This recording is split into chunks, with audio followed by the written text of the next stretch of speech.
9:36. Recibimos ahora al economista Diego Macera, quien es gerente general del Instituto Peruano de Economía. Muy buenos días, señor Macera.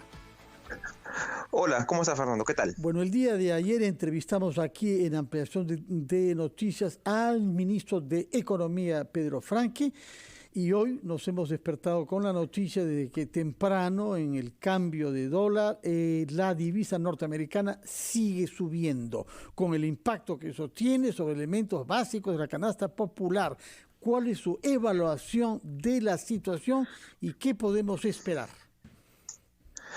A ver, efectivamente, el dólar ha venido subiendo fuerte ya en lo que va del año más de 10%. ¿No? Y eso se traduce en mayores costos de diversos artículos y bienes que el Perú importa, ¿no? Quizá de los que más se ha hablado en las últimas semanas, ¿no? Por el impacto más directo relacionado a alimentos, ¿no? Trigo, maíz, soya, ¿no? Que tienen impacto en pollo, en aceite, en pan. Y todos son elementos que hemos visto el precio subir en las últimas semanas. ¿No? Pero también un tipo de cambio más alto nos va a significar precios también relativamente más elevados en medicinas importadas, ¿no? en vehículos, en artículos tecnológicos y un largo etcétera de productos que el Perú y las familias y las empresas necesitan en su día a día, ¿no? Esto tiene parte de este fuerte aumento no se ha traducido ya en una inflación, ¿no? Por encima de lo esperado, el rango que tiene el Banco Central de Reserva, ¿no? Entre 1 y 3%. Y si vamos a hablar de causas, yo creo que hay que ser bien claro, ¿no? en señalar que el principal motivo del alza del dólar está en la incertidumbre política que vive el país en los últimos meses. Sí, y señor Macera, ¿cómo está? Mónica Delta lo saluda. Hola, Mónica. Quisiera resumirlo de esta manera, por lo que he estado, digamos, recogiendo como información. La economía es sumamente sensible a los ruidos que puedan haber. Por un lado, el silencio del presidente de la República, que también impacta, que se llena con el ruido de los radicales del partido de gobierno, ¿no? Hay esfuerzos que hace el ministro de Economía por su lado, y bueno, una buena noticia que se quede Julio Velarde en el BCR, pero no suficiente. Es decir, la pregunta tiene que ver con todo eso. Está impactando en lo que hoy vemos como factores internos, porque hay factores externos también de los cuales se habla, pero entre los factores internos podría resolverse con algo mucho más evidente de parte y que parta del propio presidente de la República, ¿no? Absolutamente, y creo que hay que ser claros. Efectivamente, hay algunos factores externos, ¿no? El dólar se ha fortalecido en las últimas semanas a nivel global, pero eso es muy pequeño, tiene comparado con el impacto que tienen los factores internos. Uh-huh. ¿No? Lo que explica por lejos las variaciones en el tipo de cambio es la incertidumbre. Efectivamente, el ministro Franque ha tratado de dar algunos mensajes de moderación, pero siempre está pues la pregunta respecto de cuánto es el espacio que tiene el ministro, ¿no? Dentro de este gabinete, ¿no? Cuánto van a durar las políticas que puede implementar en vista que tenemos un gabinete radical, ¿no? Con un primer ministro con serios cuestionamientos, ¿no? Y acompañado pues con un gabinete bastante complicado.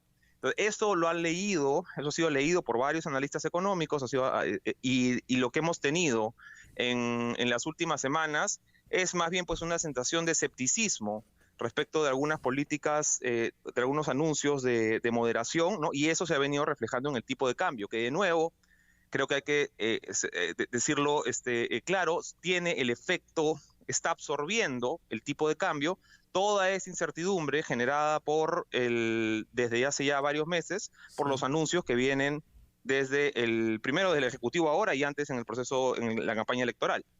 Usted sabe que se ha propuesto crear una comisión para que investigue por qué es que ha subido el dólar.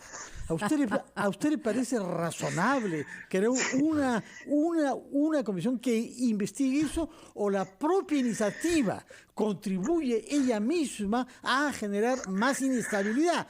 Porque la comisión aquella parece es que paradójica. No, no. Es paradójico, Parece de un en realidad, la programa formación no de esa político, comisión. sino un programa cómico, ¿no? O sea, la verdad. Sí. Estás formando una comisión que, como dice Fernando, lo que hace es incrementar la incertidumbre, ¿no? Y con eso subir el precio del dólar, que era lo que querías investigar en la comisión. ¿No? Porque ¿cuáles van a ser los resultados de esa comisión y qué cosa podría entender la comisión que no esté ya perfectamente entendido? ¿No? El dólar está subiendo por la incertidumbre generada, por la salida de capitales. Hay que entender que el dólar, el precio, el tipo de cambio es un precio más. Se rige por oferta y por demanda, ¿no? Mientras más demanda hay por dólares, ¿no? Porque la gente siente que es un activo más seguro, porque hay desconfianza sobre lo que va a pasar en el futuro, el precio sube, ¿no? No hay muchísimo más que investigar. Más bien lo que a mí me preocupa, ¿no? Es que esta comisión, ¿no? vaya a ir un paso más allá, no solamente analizar las medidas, sino dar algunas sugerencias sugerencias para aminorar la variación del tipo de cambio, Y eso, ¿no? Y vaya a hablar pues, de controles, ¿no? De subsidios generalizados, de tipos de cambio diferenciados, como los que vimos en algún momento en los sí. 80s, ¿no? Y todas estas políticas que ya han demostrado una y otra vez fracaso. Ahora, la permanencia de Julio Velarde aquieta en algo, es decir, entendemos que una sola persona en un instituto como el BCR no puede manejarlo todo, tiene que tener un directorio que vaya en sintonía con él, pero el hecho de que ya se haya anunciado que se queda podría dar ese mensaje, y si viene acompañado de un sustento por lo menos mínimo del propio presidente de la República, bueno, creemos que estaría mejor para darle respaldo a su ministro de Economía, por lo menos, ¿no? De todas maneras, yo creo que es una muy buena noticia que el señor Velarde si es que es así, falta confirmar, pero si es que ha decidido quedarse, creo que es una buena noticia. Pero como menciona Mónica, el directorio pues son 7 miembros.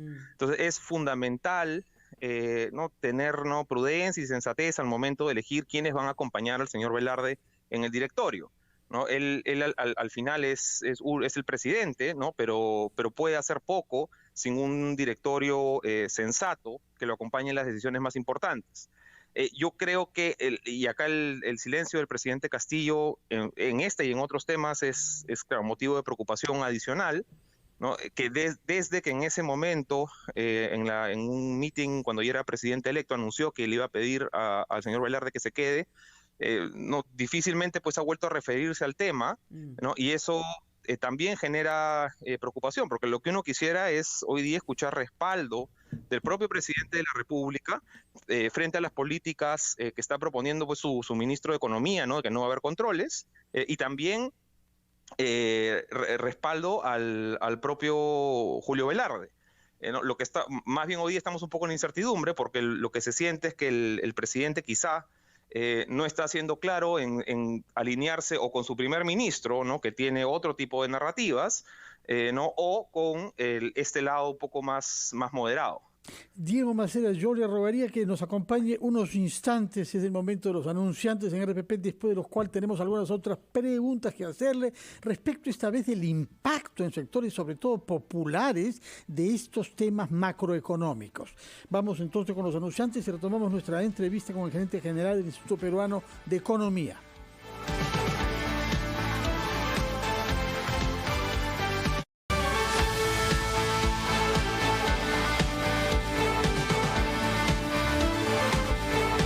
Estamos entrevistando al economista Diego Macera, quien es gerente general del Instituto Peruano de Economía.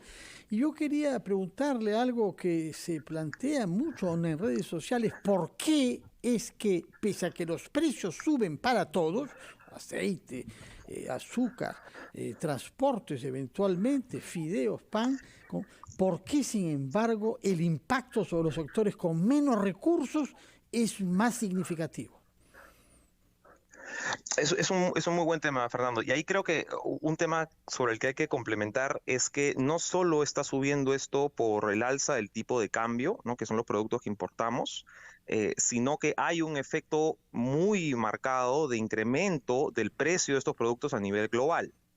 Entonces, si uno habla del aceite de soya o del trigo o del maíz, ¿no? Tienes precios que han subido 30, 40, 80% como commodities en todo el mundo.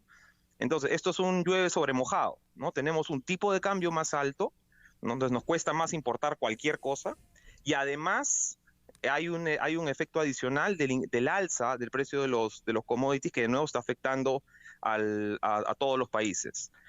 Y lo que sucede con los que mencionas, en particular alimentos y transporte, es que suelen ser un componente más grande del consumo de las familias de menores recursos, ¿no? Entonces, si una familia de menores recursos gasta la mitad, vamos a decir, un poco más de la mitad de sus ingresos, ¿no?, en alimentos y transporte, ¿no? Si estos son justamente los dos segmentos, los dos tipos de productos que suben más, alimentos y transporte, entonces el impacto sobre las poblaciones más desfavorecidas de menores recursos va a ser proporcionalmente más grande, ¿no? Por eso se dice que la inflación, sobre todo cuando viene de estos segmentos, la inflación suele ser casi como un impuesto a la pobreza, ¿no? Se castiga más, le duele más a las personas que tienen menos recursos, y por eso es que es sumamente importante tratar de volver algunos mensajes de tranquilidad para afectar lo que podemos afectar, que hoy por hoy es en este contexto el tipo de cambio. Sobre la parte de alza de precios de commodities, esperemos que en las siguientes semanas y en los siguientes meses tiendan a la baja. Ya en julio y lo que hemos visto de agosto, ¿no?, hay alguna tendencia a la baja en algunos de los principales commodities a nivel global, ¿no? Esto ojalá se debería estabilizar y quizá reducir un poco hacia fin de año. ¿No? Y este punto, perdón, y un punto que no es menor acá, es cuando suben estos commodities suele subir también, y es lo que ha pasado, el precio de nuestro cobre, ¿no? Es por ese lado si nos beneficia, ¿no? Y un tema curioso es que si uno ve pues la trayectoria de los últimos 15 años, el precio del cobre ha tenido una relación inversa muy marcada con el tipo de cambio. Es decir, cuando el precio del cobre está alto, ¿no?, entran más dólares y el tipo de cambio baja, ¿no? Hay más abundancia de dólares, el tipo de cambio baja. ¿No? Y a la inversa, si el precio del cobre está muy, muy bajo, el tipo de cambio sube. Sí. Lo que hemos visto ahora es exactamente lo contrario, ¿no? Hemos visto un precio del cobre en las nubes, ¿no? 4.3, 4.4, 4.5 la libra, y un tipo de cambio también en niveles récord, ¿no? Eso, de nuevo, se explica por la incertidumbre que hemos visto en los últimos meses. Sí, Diego, yo quisiera, digamos, hasta lo que se ha anunciado en estos días, es decir, esta dicotomía, esta contraposición de lo que ha anunciado por un lado el Premier y por el otro lado el Ministro de Economía. ¿Qué tan peligroso es que se lleven a cabo medidas económicas cortoplacistas? Porque si es que uno tiene varias décadas de vida, se recuerda claramente que entre el 85 y el 90, los 2 primeros años hubo pues una especie de carnaval y después vino la factura a pagar. Entonces, en términos claros, por un lado, Frank habla de un bono sostenido, me parece importante en una situación de pandemia, pero no por el alza de precios, porque si no, esto tendría que ver como una acción y reacción, o sea, eso es uno. Y por el otro lado, vemos a un primer ministro que señala y habla de sectores estratégicos y sigue hablando de que el Estado debe manejar esto y lo otro. Entonces, en ese sentido, al medio, los ciudadanos, ¿qué es lo que tenemos que exigir para poder tener medianamente la posibilidad de seguir contando con un dinero que valga no cada día menos, como ocurrió en el pasado, ¿no? Totalmente, Mónica. A ver, algunas medidas que ha anunciado el ministro Franke, digamos, pueden debatirse, ¿no? El bono, digamos, puede ser por alguna vez, no creo que en tanto esté bien focalizado, ¿no?, para las familias que realmente lo necesitan en esta circunstancia, además que el mercado del empleo no se ha terminado de recuperar, puede ser perfectamente razonable. No creo que eso mientras esté dentro de los límites fiscales es una medida que podemos pagar y podemos implementar. Medidas un poquito más o bastante más ambiciosas que yo creo son menos recomendables son algunas como las que mencionaba el presidente de la República, esto de crear 1 millón de empleos públicos para hacer pequeñas obras. Eso la verdad que no me parece que está dentro de lo que podemos pagar o que nos gane algo, ¿no? Porque son empleos al final temporales, que quizá ese tiempo invertido en el empleo financiado con recursos públicos, se podría usar mejor buscando un empleo productivo en el sector privado. No, por ese lado, por ahí yo creo que no va. Pero por supuesto lo que más preocupa son algunas de las ideas expresadas por el primer ministro respecto de temas que, como mencionas, pues ya vimos en los 70s y en los 80s, ¿no? La nacionalización de los recursos naturales, ¿no? La expansión de las empresas públicas, ¿no? Y algunos temas que la verdad son difíciles de implementar o imposibles con la actual Constitución. De acuerdo. ¿No? Y es por eso que se va ¿no? Y quizás por eso pues que hay un impulso fuerte político por el cambio constitucional, que hoy por hoy, y con esto ya termino, Fernando, ¿no? que hoy por hoy es por lejos el tema que más incertidumbre genera. De acuerdo, tomamos nota entonces de eso, que por muchos gestos que haga el ministro de Economía, se necesita que los haga también el primer ministro y el presidente de la República. Muchas gracias, Diego Macera, economista del Instituto Peruano